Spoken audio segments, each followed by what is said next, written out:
Hey guys, welcome to Code Camp. In today's video, we're going to be talking a little bit about data types. Now, data types in Java can actually be subcategorized into two different categories. First, we have primitive data types, and then we have non-primitive data types. So let's start talking about primitive data types first. Let's go ahead and create a new package in our source folder here.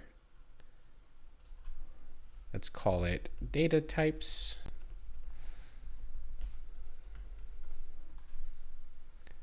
Let's go ahead and create a new class under that. Let's call it primitive data type practice. Great. So primitive data types are going to be those data types that as a beginner to Java, you're primarily going to be working with these. And you'll most likely be working with one non-primitive data type to begin with, and I'll get into that in just a bit. But primitive data types are those data types in Java that we all know and love, right? Like integers. And you might not have heard of this, but shorts. And then we also have longs. And we also have floats. We also have doubles. And on top of this, we also have a couple other data types that are primitive called character and Boolean. Great. So as we can see here, we have a wide variety of data types that we can use in Java to start out with. Now, what are each of these data types? So most of you are probably very familiar with integers, right? They're numerical data types. Shorts are also numerical data types, and I'll explain the difference between all of the numerical data types in just a second. We also have longs, which are also numerical. We have here floats. Floats and doubles, these are essentially floating point numerical data types, meaning decimals, fractional numbers, when we want to be more precise, such as in a financial application, or if we're doing some sort of science, right? In a science experiment, we probably want to be pretty precise with our measurements. So that's why we have these. Then we have characters, which are just what they sound, single characters. And then we have Booleans. You might have heard of Boolean, but a Boolean is simply a true or a false. So what is the difference between all of these different types of data? Let's talk about the fundamentals here. So in Java, if you refer to my previous video actually about variables, where we talked about how to work with variables, one of the first things I mentioned was when you're thinking about variables in Java, you always want to be thinking in terms of memory, right? So before I declare a data type, before I declare a variable, I need to tell Java what sort of data this variable is going to hold. Now, there's a couple reasons why I do that, but one of the main reasons why we do that is because we want to tell Java how much space in memory we would like to reserve for this variable. So an integer data type holds more memory than a short does. And I'll prove that to you by referring to this one chart over here that I have. This is a really good website, by the way, W3 Schools, if you're ever looking for Java learning. It has a wide variety of topics that you can learn from. But today, we're focusing on data types. So these primitive data types right here. So if you take a look here, this is the data type. That's actually one I forgot to include. So very good. We have a byte here. So we have bytes, shorts, ints, longs, floats, doubles, booleans, and characters. So the difference between these is the size of data they can hold, or the range of data that they can hold. So when you tell Java that, hey, I need a byte variable, Java is allocating 1 byte of space in memory for you to store whatever data you're going to be putting into this variable. So for example, if you would like to assign the value of byte B to 100, that's possible. However, the maximum value that you can assign to a byte is 127. If I attempt to assign 128, we see here we get an error. It's telling me to change this byte to an integer to accommodate the memory that it's using up. But if I change it back to 127, voila, it's all fixed. Similarly, in a negative fashion, the greatest negative number we can hold inside of a byte is negative 128. If we attempt to hold a smaller number, meaning negative 129, we immediately get this error again. And that's just because the amount of memory it takes to hold negative 129 is greater than 1 byte of memory. And that's why we're restricted to only using negative 128 up to positive 127. You can see right here in this range. Similarly, with a short, which is double the size of a byte, but not quite as large as an integer, shorts can hold a range of negative 32,768 all the way up to 32,767. So let's try that again. So we have 32,767. Let's try to see if we can store 768. We can't. Similarly, in the negative way, so 32,768, we can store, but if we try to decrease it by 1, we get an error. And again, this error is going to be telling us, hey, change this to an integer. I don't have enough space to hold this data. Great. So now that we've got that out of the way, we can talk about integers. So integers are a little bit larger, so we can hold a value up to negative 2 billion, whatever this is, and then up to positive 2 billion, whatever this is, right? It's 147 million. I know the number, but I'm not going to say it for time purpose, right? So just to demonstrate here, let's just try to put in an arbitrary large number here. Great, that doesn't fit. But we found a number that does fit. Why again? Because integers store up to 4 bytes. And keep in mind, guys, a byte is equivalent to 8 bits. So long would be the largest numerical data type. As you can see here, it can store a value. I believe this is 9 quadrillion. Don't quote me on that. Billion, trillion, quadrillion. I believe it's quintillion, which is a fairly large number, right? Larger than you might ever need to use. But in case you do, we do have longs here.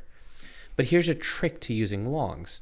Whenever you declare and initialize a variable, a numerical data type, Java natively interprets that numerical value to be an integer. And I'll show you right now what I mean by that. So if we can store, for example, this number, this is the maximum number we can store. We have a long called L, and we're attempting to store its max value in there, right? Let's take away these commas. I'm still getting an error here. The reason for this is because Java inherently, you see the warning, it's saying integer number is too large. But wait, I've declared it as a long. It's not an integer. So because Java naturally interprets numerical values as integers, we have to specify that this is in fact a long by providing either a capital L or a lowercase l. However, I would always recommend you use a capital L because a lowercase l, it's pretty easy to confuse with a 1. So we just want to put a capital L there to tell Java, no, this is in fact a long. Similarly with floats and doubles.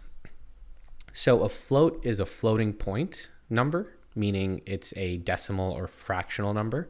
So if we want to input pi, 3.14, this is telling me, hey, there's an error here, but shouldn't I be able to do this? Let's take a look at what's going on. So it's saying that we're providing it a double, but the required type is a float. But didn't I just tell you guys that floats and doubles are both floating points? So the same way that with a long, it was interpreting, or Java was interpreting this long number to be an integer before we explicitly told it that, hey, it's a long, Java is also explicitly interpreting this to be a double. So we have to tell it, no, this is a float by providing either a lowercase f or a capital F. Again, I prefer to go with capital. It's very distinct. You won't make that many errors with this, right? You just want to make things as easy for you as possible when you're reading your code again. And then a double, we can provide just 3.14 because naturally a floating point number without any sort of declaration at the end, or a suffix, I should say, is a double. So this will interpret as a double. Great. Characters. are like strings, which I'm sure many of you have heard of, except they hold a single character, right? And notice that they're not created with double quotes. I cannot put this inside of double quotes. It must be single quotes. And a character is 2 bytes. And then finally, we have Booleans. So Booleans, like I said before, are either true or false. And essentially, that's exactly how computers interpret things, right? Computers are reading things like 0, 1, 0, 0, 1, right? Binary. So what are these? These are also truthy and falsy values. Either the gate is closed or it's open. And a string of these, the computer can interpret and understand what this command is. And Booleans are especially useful when we're working with control flow statements such as conditionals, if statements, do-while loops, while loops, which we'll get into in later videos. Awesome. So we've covered the basics of data types here. Now these are, again, primitive data types. What about non-primitive data types? Non-primitive data types, an example of a non-primitive data type would actually be a string. So let's say string name is equal to codecamp. Notice a couple differences here though. Boolean, character, double, float, and all of these data types, they're in orange, which is signifying a Java keyword, such as false, right? Keywords are highlighted in a different color. So why is string not highlighted in orange? And also, why is string capitalized? And all of these are lowercase. Well, if you know anything about Java, you know that one of the rules of Java is that when you create a class, your class should start with an uppercase letter, and it should have camel case formatting. Camel case just means that you capitalize the first letter of every word. Now let's take a look at this naming convention. Don't we see that it's a capital letter? So what does that tell us about string? Hey, look, it's a class, and it extends object, which we'll talk about more about extends and inheritance. But essentially, we just need to know that Java has a class called string.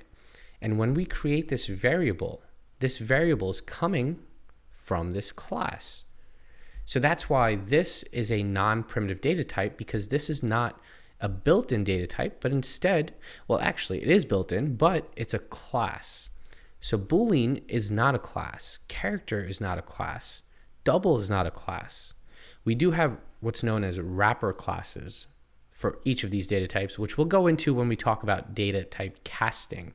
However, for now, let's just keep it simple and have you understand that strings are actually coming from this string class. And that's why strings are non-primitive data types. Another example of non-primitive data type would be an array. So if we have an integer array called myArray, and we create an array here of a couple of numbers, this is also known as a non-primitive data type. And then the last non-primitive data type that we can talk about are user-defined data types. This is just another way of saying user-defined classes. So for example, if we wanted to create an object of this class, primitive data type practice, that would also be a user-defined data type, which would make it a non-primitive data type. So let's go ahead and create an object of this class. And we'll go over object or reference creation, object instantiation in a later video. However, all you have to know is this is how you create an object in Java. So this object here, or this reference to the object here, which again, I'll explain in a later video. I apologize, you might be leaving here with more questions than you have answers, but I promise I'll cover all this in later videos. But this right here is also a user-defined class, right? User-defined data type. So this is also a non-primitive data type. Great. So that about covers the basics of using data types in Java. If you guys have ideas for future videos, please feel more than welcome to go ahead and comment below. If you guys learned something, I kindly ask that you just go ahead and subscribe. That way you can stay up to date with our latest content. We have a bunch more lined up, ready to release for you guys. And if you're liking to stay in touch with us, feel free to follow us on Twitter at CodeCampYT. And also, if you want to be a part of our community, go ahead and join our Discord. You can find the link in the description below. Other than that, thank you so much for coming into Code Camp today. I hope you enjoyed the video, and I'll see you in the next one.